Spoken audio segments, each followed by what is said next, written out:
आज के press conference का टॉपिक है सेहत कार्ड।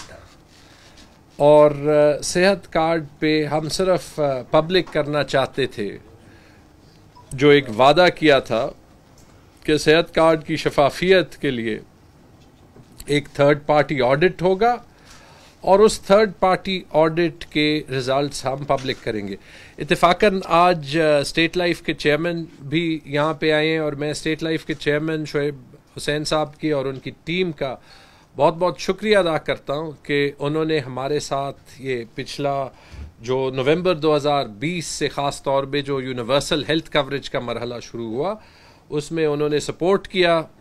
छोटे मोटे मसले रहते हैं लेकिन हम कोशिश करते हैं कि बेहतरीन तरीके से वो सॉल्व हों और मैं कॉन्फिडेंस से ये कह सकता हूँ कि वो सेहत कार्ड का निज़ाम इम्प्रूव होते होते इंशाअल्लाह वो डेवलपिंग दुनिया का तो बेहतरीन हेल्थ इंश्योरेंस पैकेज जो है वो बन जाएगा। ऑडिट के लिहाज से मैं ये कहना चाहता हूँ कि हमने कुछ टाइम पहले एक प्रोसेस किया, एक कम्पिटिटिव प्रोसेस किया जिसके थ्रू पाकिस्तान की जो बड़ी ऑडिट कंपनीज हैं उनमें से एक ऑडिट कंपनी को जो है वो कम्पिटिटिवली एक कंटिन्यूअस ऑडिट का कॉन्ट्रैक्ट मिला। कंटिन्यूअस ऑडिट का मतलब कि हर साल का ऑडिट होगा, हर साल का ऑडिट पब्लिश होगा और उस ऑडिट के दो मकसद हैं। एक तो ये कि प्रोग्राम को ओवरऑल देखा जाए एक थर्ड पार्टी, ना गवर्नमेंट ना स्टेट लाइफ, एक थर्ड पार्टी जो कि ऑडिट में महारत रखती है प्रोग्राम को ऑडिट करे और ये बताए कि उसमें कोई बड़ी बेज़ाब्तियां तो नहीं है। लेकिन उसके अलावा दूसरा ये मकसद भी है कि जो कंटिन्यूअस किसी भी प्रोग्राम को अगर आप इम्प्रूव करना चाहते हैं कि उसमें जो इम्प्रूवमेंट की एरियाज़ हैं, छोटी मोटी खामियां हैं, वो सारी जो है वो डील हों। तो मैं बहुत फ़ख्र से ये कह सकता हूँ कि इस ऑडिट में ओवरऑल एक बहुत पॉजिटिव रिपोर्ट मिली है। सेहत कार्ड को आपको कुछ स्टेटिस्टिक्स मैं दिखाऊंगा, बाद में आप वो देख लेंगे। और उसके अलावा बहुत सी जो छोटी मोटी एक्शन पॉइंट्स थी वो भी दी गई है। अच्छी बात यह ये पहला ऑडिट था जो जून 2021 के पीरियड तक का ऑडिट था। अभी जब दूसरा साल कंप्लीट हुआ है तो इस साल का ऑडिट भी वो करेंगे और मैं उनसे रिक्वेस्ट करूंगा कि जल्दी विद इन 3 मंथ्स ये जो है जो जून 2022 में साल कंप्लीट होगा कि उसका भी वो ऑडिट देखें। लेकिन जो एक्शन पॉइंट्स निकाले थे मेरे ख्याल में रियाज कंफर्म करेंगे कि तकरीबन 100%, Riaz am I right? Yes sir. 100% action points जो हैं वो उसके बाद उस पर अमल भी हो गया और उस अमल से वो प्रोग्राम जो है वो बेहतर हो गया। मैं जल्दी से कुछ आपको झलकियाँ जो है वो दिखाता हूँ।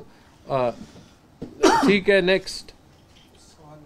ठीक है, ये Baker Tilly Mahmood Idrees Qamar and company जो कि one of the top companies है, कैटेगरी ए की जो है वो ऑडिटर्स की कंपनी है, स्टेट बैंक के जो है वो रेटिंग्स के मुताबिक उनको लिया गया। नेक्स्ट। ठीक है, ये आपको मिल जाएगा बेकर टिली। ठीक है, इन्होंने परफॉर्मेंस को भी देखा, प्रोसेसेस को भी देखा, कंप्लायंस को भी देखा। नेक्स्ट। ठीक है, इन्होंने जो है वो सेहत कार्ड को ऐसे ही प्रोग्राम्स के साथ जो बाकी मुल्कों में है उनसे कंपेयर किया तो अगर आप देख लें कि यूनिवर्सल कवरेज इंडिया में भी नहीं है, बांग्लादेश में भी नहीं है। बांग्लादेश इंडिया में एक प्रोग्राम है वो सिर्फ पार्शल प्रोग्राम है, मेरे ख्याल में 50% पॉपुलेशन को मिलता है। बांग्लादेश में गवर्नमेंट की कोई कंट्रीब्यूशन नहीं होती। आप ये देख सकते हैं कि यूनिवर्सल कवरेज चाइना में, यूरोप के ममालिक में है, लेकिन यूरोप के ममालिक में भी देखें तो जर्मनी में देखें तो जर्मनी में गवर्नमेंट की कंट्रीब्यूशन पार्शल है। लोग साथ में कुछ कंट्रीब्यूशन अपनी जेब से करते हैं। और अमेरिका में आज तक नहीं है, अमेरिका में तो इस पे आज तक इलेक्शंस होते हैं। कि कैसे हम मेडिकेयर और ओबामा केयर और पत्नी कौन सी केयर पे हम करेंगे नहीं करेंगे, गवर्नमेंट इसका खर्चा बर्दाश्त कर सकता है या नहीं। मुझे फ़ख्र है जैसे ex prime minister Imran Khan साहब ने अपनी स्पीच में कल रात कहा कि ये हमारा फ्लैगशिप प्रोग्राम था, फ्लैगशिप अचीवमेंट थी। नेक्स्ट, ठीक है जी, ये 2021 की बात है। इस साल तकरीबन 8 लाख पेशेंट्स सेहत कार्ड से फ़ायदा उठा सकेंगे।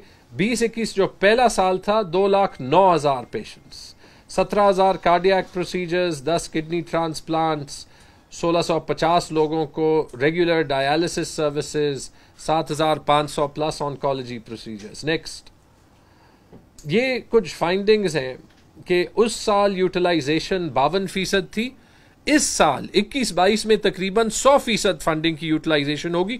तो उससे आपको पता चलता है कि जो हमारा एक आइडिया था कि यूनिवर्सल हेल्थ कवरेज लोग खुद ब खुद जान जाएंगे, वो भी जो है वो कंप्लीट हो गया। अच्छा जी, आगे जाए। ये आप देख सकते हैं कि ओवरऑल पिछले साल 10.9 अरब खर्च हुए। ओवरऑल प्रीमियम 10.9 अरब था, पिछले साल 5.5 अरब एक्चुअली खर्च हुए। उस 5.5 में ऑन टाइम जो पेमेंट मिली वो 5.04 अरब थी, राइट। और प्रीमियम जो पेबल था ऑडिट के वक्त कंप्लीट होते हुए वो सिर्फ 45 करोड़ का था। तो आप देख सकते हैं कि तकरीबन 92% हॉस्पिटल्स को ऑन टाइम पेमेंट जो है वो मिल चुकी थी। तो अक्सर जो ये इश्यूज आते हैं और इश्यूज होते हैं कुछ डिलेड पेमेंट की, लेकिन इस पे बहुत काम किया है, तो ये फिगर्स आपके सामने है। नेक्स्ट, अच्छा जी, 95% हॉस्पिटल्स, ये इंपॉर्टेंट है, 95% हॉस्पिटल्स स्लिक जो स्टेट लाइफ की इंश्योरेंस कंपनी है उनके क्लेम्स प्रोसेसिंग सिस्टम से सेटिस्फाइड है। 91% हॉस्पिटल्स ने उनका डैशबोर्ड जो है वो एक्टिवेट किया है। 76% हॉस्पिटल्स को रैंडमली जो है वो स्लिक के जो मॉनिटरिंग टीम्स हैं वो देखती है। और 66% हॉस्पिटल्स जो हैं वो सेटिस्फाइड है कि उनको पेमेंट ऑन टाइम होती है। तो अगर आप देख सकते हैं इसमें कुछ इंप्रूवमेंट की गुंजाइश है, लेकिन मेरे ख्याल में 3 में से 2 हॉस्पिटल सेटिस्फाइड है। ये उस पहले साल के लिए एक अच्छी अचीवमेंट है।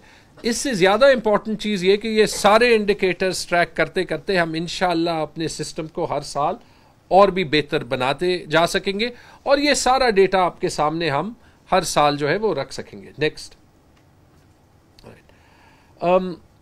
ये उसने ये कहा कि ये oncology, kidney transplant, Covid ICU, liver transplant, ये सारे जो प्रोसीजर्स हैं ये ऑडिटर्स ने होते हुए देखे, और उसने ये देखा कि बहुत से गरीबों के लिए आउट ऑफ पॉकेट एक्सपेंडिचर जो है वो कम हुआ। ये सारी इसमें इसके डिटेल में मैं नहीं जाता, मैं आपको 5-10 जो है वो मिनट सवाल के लिए देना चाहता हूँ। नेक्स्ट, और ये इस टाइप के जो हैं वो रिकमेंडेशंस आए, वो भी आप देख सकते हैं। फॉर एग्जांपल के 21-22 में अवेयरनेस के लिए बैनर्स हो सकते थे हॉस्पिटल्स के सामने, रेडियोलॉजी और पैथोलॉजी के सर्विस प्रोवाइडर्स जो हैं वो एंगेज हो सकते थे।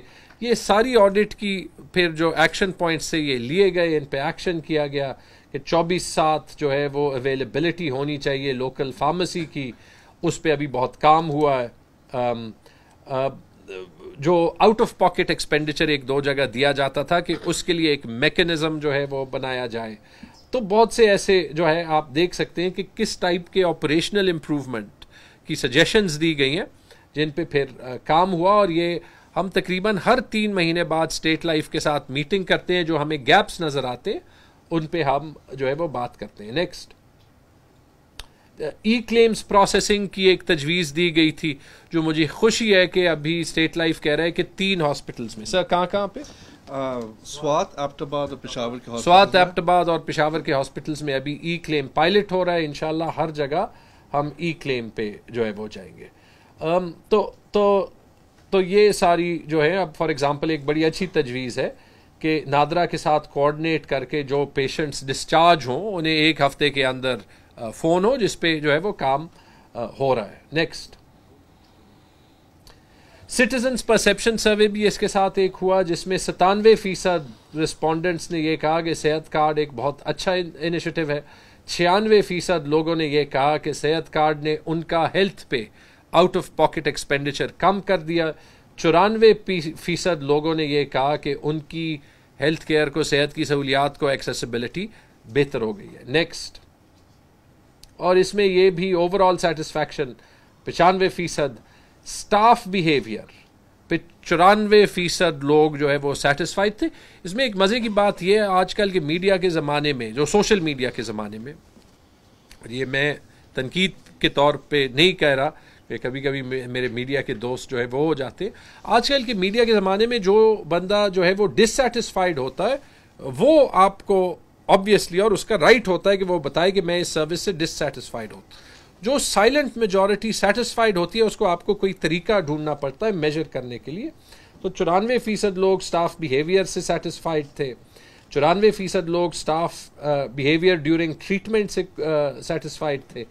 93% लोग क्वालिटी ऑफ ट्रीटमेंट से सेटिस्फाइड थे, और 89% लोग 89%, यहाँ पे आप थोड़ा सा गैप दे सकते हैं, और ये हमारे लिए एक फोकस एरिया है, और इसमें HMC ने बड़ा ज़बरदस्त काम किया, एक 1 विंडो बना के रजिस्ट्रेशन टाइम से सेटिस्फाइड थे। 1 विंडो जब बनेगी इंशाल्लाह तो ये टाइम जो है वो बाकी हॉस्पिटल्स में कम होगा। नेक्स्ट, ये और कुछ स्टेटिस्टिक्स है। मेरे ख्याल में अगर कोई और चीज़ इसमें नहीं रहती तो आपको क्वेश्चंस पे ही जो है वो, और ये मैं लास्ट आपको दिखाता हूँ। इतना माशाल्लाह हमारा प्रोग्राम कामयाब है कि उसमें अगर पिछले साल जो आपको बताया कि टोटल कोई 2,15,20,000 लोगों ने यूनिवर्सल हेल्थ कवरेज के बाद फ़ायदा लिया, जून के डेटा के साथ तकरीबन 7,70,000 और 8 लाख लोगों के दरमियान जो है वो सेहत कार्ड से, जो पहला फुल रोल आउट का साल है 2021-22 में, फ़ायदा लेंगे। और आप ये सोचें कि 8 लाख लोग इस सूबे की 10% ख़ानदानों को रिप्रेजेंट करते हैं, क्योंकि टोटल कोई 80 लाख ख़ानदान है 4 करोड़ की पॉपुलेशन के लिए, और अगर 8 लाख लोग फ़ायदा लें मतलब 10% ख़ानदान, ये दुनिया की बेहतरीन मेरे ख्याल में इंश्योरेंस प्रोडक्ट्स में होगा कि इसकी माशाल्लाह 2 साल के अंदर इतनी यूटिलाइजेशन जो है वो बढ़ गई है।